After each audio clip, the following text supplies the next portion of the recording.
La voie domitienne est la plus ancienne voie romaine construite en Gaule, dans la province de la Narbonnaise, entre 121 et 118 avant Jésus-Christ.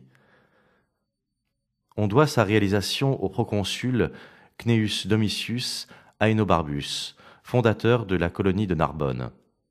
Cette route, reliant le nord de l'Italie à l'Espagne, était considérée comme un axe stratégique majeur destiné à asseoir la présence romaine dans ces régions. Son tracé s'appuie toutefois sur l'existence de chemins protohistoriques antérieurs. À côté de ces axes principaux de circulation, un réseau dense de voies irrigue l'ensemble du territoire.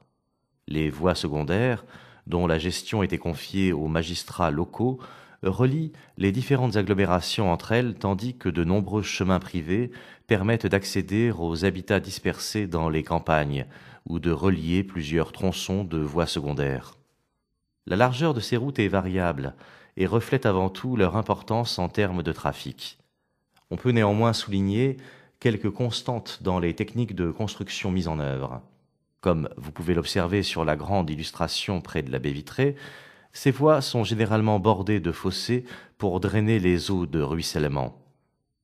La partie carrossable de la chaussée, réalisée avec des éclats de calcaire, des galets locaux ou des graviers en fonction de l'environnement géologique immédiat, présente des traces d'ornières qui illustrent le passage des véhicules. Sur le côté, des ponceaux facilitent le franchissement des fossés bordiers pour accéder aux parcelles. La mise en place d'un tel réseau viaire s'accompagne d'une structuration des territoires agricoles. Les haies, bornes ou fossés servent de limites parcellaires et délimitent ainsi des zones de culture, des enclos à bestiaux ou des espaces consacrés, cultuels, funéraires ou religieux.